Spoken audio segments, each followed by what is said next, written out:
Alright, well, I'm back from Illinois.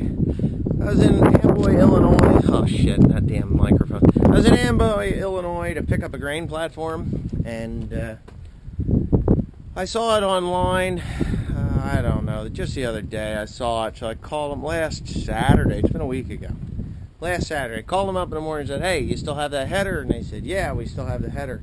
But it's going up for auction today at 10 o'clock. I was like, well, don't sell it. Don't sell it. I said, I want it. And they're like, well, it's going for sale whether you want it or not. I said, well, can I place a bid? And they said, yeah, sure, you can place a bid. I said, fine. I bid $5,500 for the header. Like, okay, we'll put it, I'll tell the boss. So I called the boss and said, hey, there's a guy from New Jersey who wants to buy the header for $5,500. So the boss told the auctioneer, don't go for anything less than $5,500 because I've got it sold. Fine, excellent. So anyway, they called me up, said I got the thing, so I decided, all right, I'm going to go out.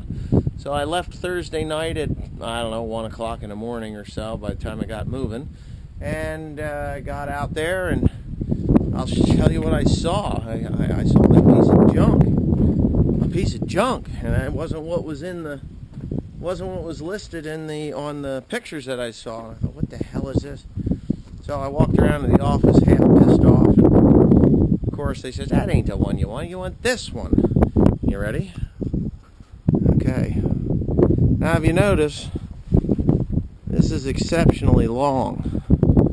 Well, the header I was looking for was a 20-foot header. Not a 25-foot header, not a 30-foot header, a 20-foot header. So I get out of the truck and I said to the guy, I said, that ain't 20 feet. He says, yes it is. I said, no it's not. I mean, you got to be blind to see that it's, you know, more than 20 feet. So I said, that isn't 20 feet. He said, well, it says 20 feet on the paperwork. Well, I says, okay. I said, but it's not 20 feet. That thing's bigger than that. So I walked over here, and let me get underneath the trailer here. I walked over here, and I looked, and I don't know if you can see it, but right here, that says 25 FC. That means 25-foot cut. Well, it's a 25-foot cut. He says, well, what do you want to do? I says, well, I didn't drive all the way to Amboy, Illinois for nothing. Throw that thing up on there. Let's get the heck out of here. So they put it up on there, and now I've got a 25-foot instead of a 20-foot. And, which is fine. The combine will handle it without any problem. The only difference that I have versus what this thing has is it has hydraulics for the fore and the aft on the reel, which is no big deal. I think what I'll do is just set it. I'll set it with, you know, where I want it, and then, you know, just pins in and be done with it. But anyways, I'm pretty damn tired, and I'm going to go home and unload this thing. It is Sunday. I'm sorry about the wind noise. Maybe get inside the building. I know there's a lot of guys that asked me to, you know, see if they wanted to meet me and stuff. This wasn't one of those types of trips. I mean, one of these days I'll get a chance to come out and meet a bunch of people, but, you know, right now, no, I couldn't. I did travel down Route 55. I know a guy asked me if I was going down 55. Well, I took 55 down 47 to 74 and came across from Columbus to Route 70 and then came in last night that way. A lot of real beautiful country out there, so, you know, I really just wanted to see it. I haven't seen it that in depth in years, and what I saw was rather shocking. I think my soybeans are better than anything I saw out there. It's kind of weird. You know, that is the breadbasket, right? But soybeans looked okay, not fabulous, but okay. Corn looked good in some spots and not so good in others.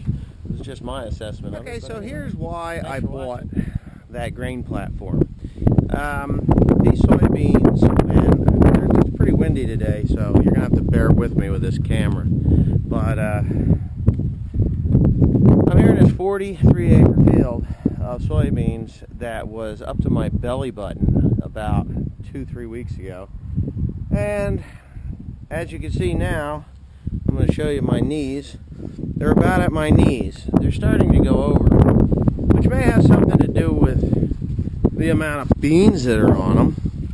As you can see, now they're not so tall right there, but if you get over here, you can see they're just laid Loaded.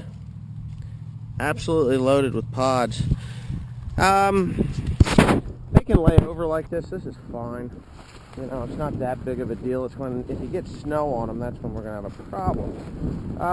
So, don't want snow. I really don't want anything like that to happen to them. I'm kind of wading around out here in these beans. I really hate doing this, but honestly, it's one shit pile of beans out here. So I want to get over here to where you can see. This is on the outskirts of a wet spot, what they actually look like. But these beans are just loaded with pods right on up to the top.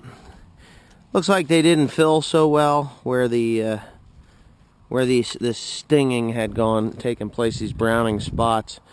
But if you get on the other side of it, they are really, really, really full. I just want to get over here. It's kind of hard. I got deer issues over here. This is deer damage right here.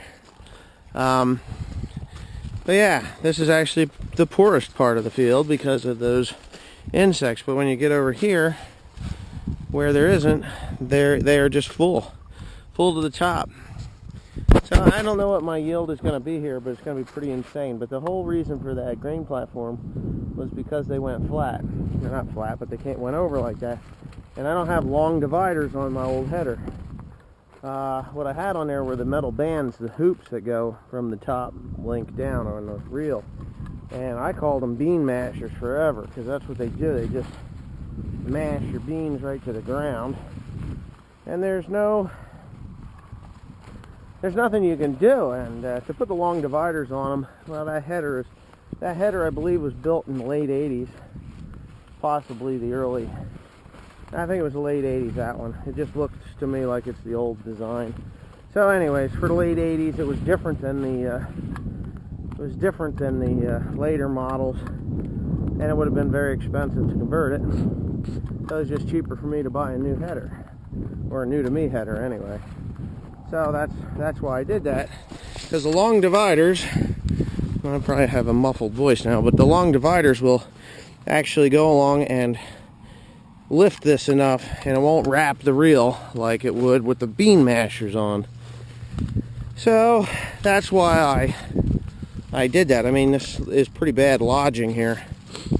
I'm not too concerned, but you know, I'm not too concerned about picking it up, because I know that what the long dividers will do. I had it on the old TR70 combine. I had a 20-foot header for that, and that worked out really, really well for picking up down beans.